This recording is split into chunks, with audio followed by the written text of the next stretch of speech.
Imagine a world where death no longer exists, where you can change bodies like you change clothes, and your mind is stored on eternal servers. It sounds like humanity's greatest triumph, but perhaps it is its downfall. Because if we erase the limits of time, what kind of humanity remains on the other side?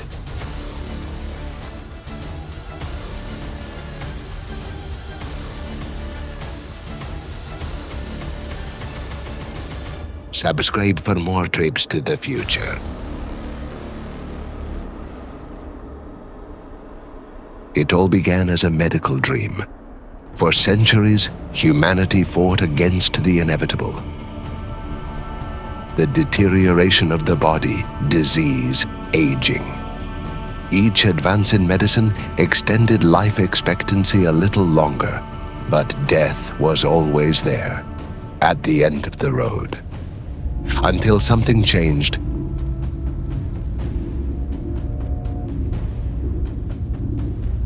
Biotechnology opened doors never before imagined.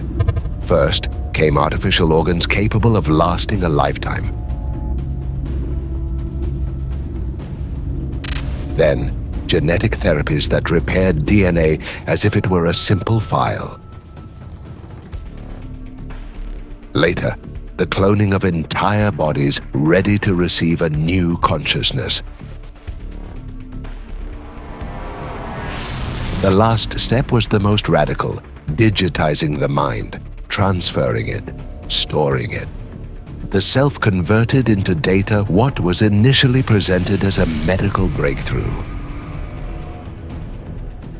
Curing incurable diseases, prolonging the lives of the most fragile, erasing the suffering of entire families, soon became an impossible promise to resist.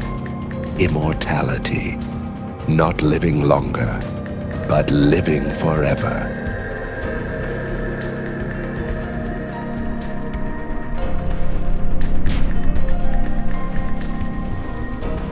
The first to gain access were the pioneers of science, the millionaires who financed the research, and some leaders who saw it as a historic opportunity. There was talk of a new humanity, a society freed from biological destiny, where time would no longer be a limitation.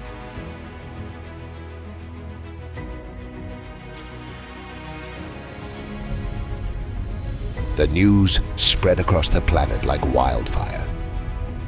For the first time in history, it seemed that the greatest enemy of all, death, had been defeated. The news was full of hope.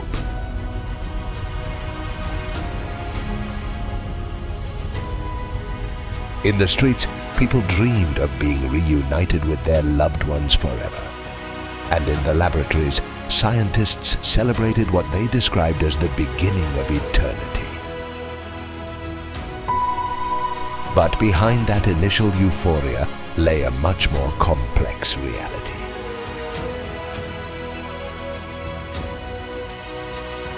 Because immortality would not come for everyone, and it would soon become the greatest source of inequality humanity had ever known.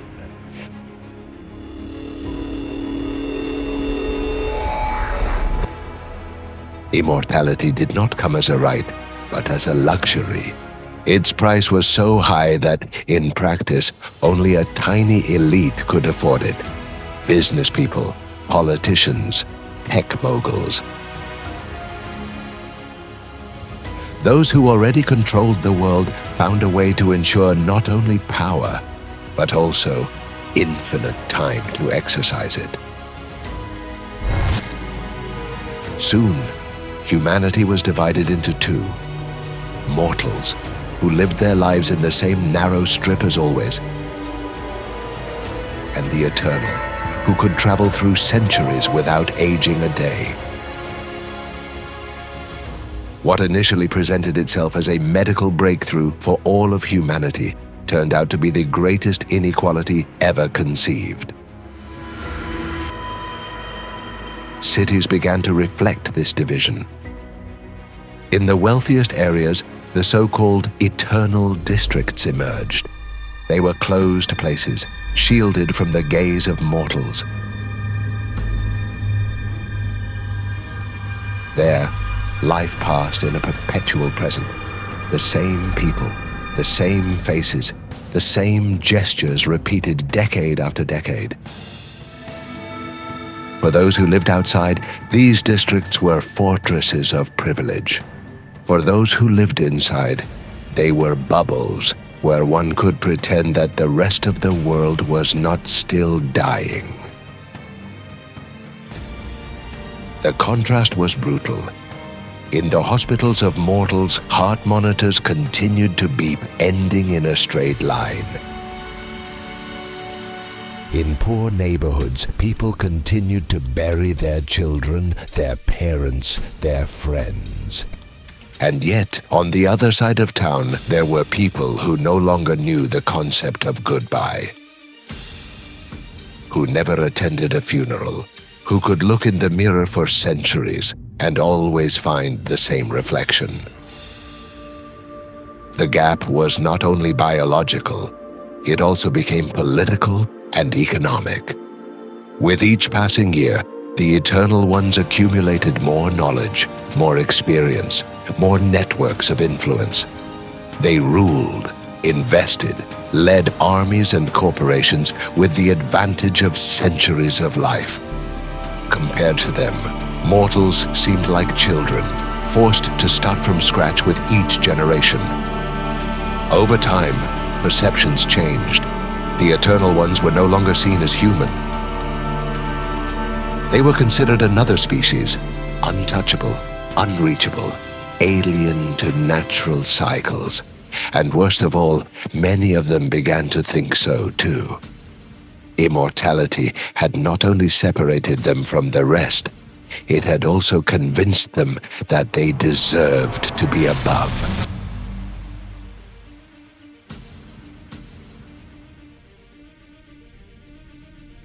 For mortals, initial hope turned to rage.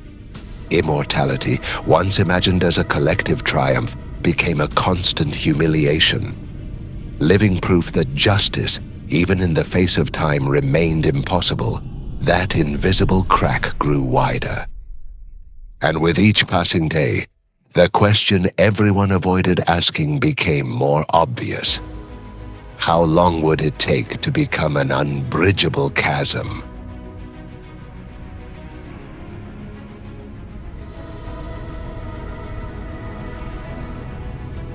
For a time, the illusion of eternity seemed sustainable.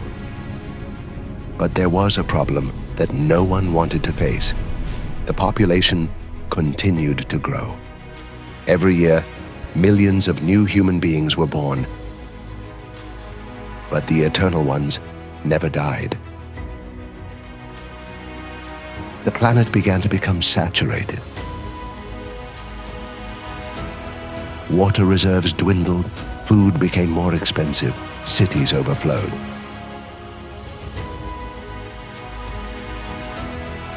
The Earth, already weakened by centuries of exploitation, began to show signs of irreparable exhaustion. And then, the uncomfortable question arose: how to sustain a humanity in which a part never disappears? In the councils of the Eternal Ones, the answer was as logical as it was ruthless. Births had to be limited. They did not die. They continued to accumulate centuries of existence, and now they saw that resources were not infinite. They wanted to reserve them for themselves. Thus began the era of demographic restriction. Minimum quotas were established, permits were impossible to obtain, and bureaucratic processes were endless. Most mortals would never have the right to bring a child into the world. For the Eternal Ones, the measure was a necessity. For mortals, it was a double condemnation. Not only would they continue to age and die as usual, But now, they were even denied the continuity of their lineage.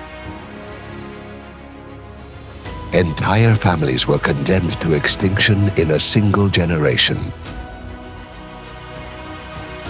The streets began to fill with protests.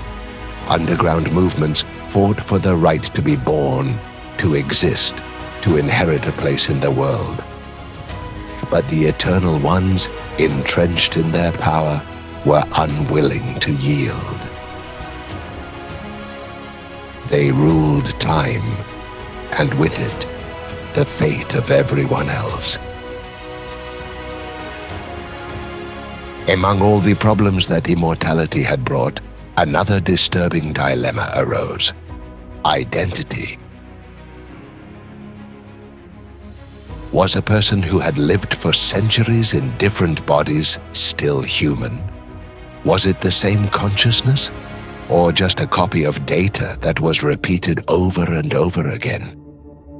Mind transfers were perfected to the point of allowing duplicates. Entire versions of the same individual coexisting in different places. Which one was the real one? Or had immortality dissolved what we understood as humanity? Many immortals, after centuries of life, no longer thought like humans. They had seen too much, accumulated too much. Some began to erase entire memories so as not to go mad. Others became something else: eternal minds in disposable bodies, beings alien to everything that once defined humanity. The rift between the eternal and the mortal had become an unbridgeable chasm. On one side, an immortal minority controlled time, politics, and resources. On the other, a majority condemned to die and denied even the right to bring children into the world. The tension, contained for decades, finally exploded. The first rebellions began quietly: sabotage, information leaks, desperate attempts to access forbidden technology.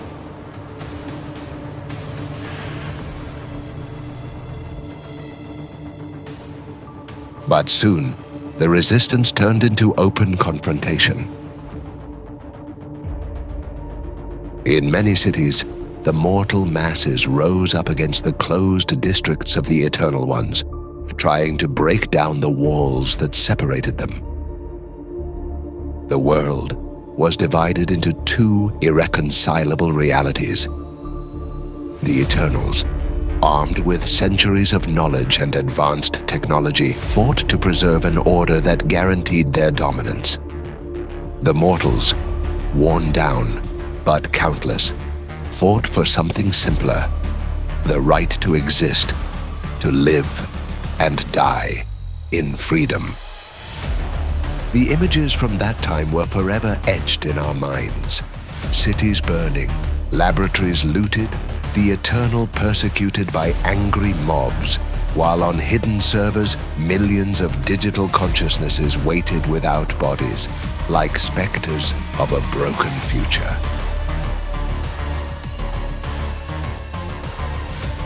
Immortality, which had been born as humanity's greatest promise, now revealed itself as its greatest curse.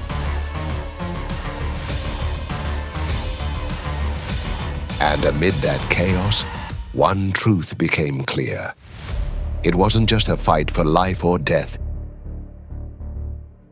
It was a war to decide what it meant to be human in a world where some were no longer human. After centuries of struggle, it became clear that immortality was not the answer, but rather the source of humanity's greatest conflict. The promise of defeating death ended up dividing us, pitting those who controlled time against those who simply wanted to live it. And then, the question from the beginning returned with more weight than ever. What kind of humanity remains on the other side? when time ceases to be a limit. Perhaps immortality is not a victory, but the ultimate condemnation. And perhaps what gives meaning to life is not defeating death, but accepting that everything has an end.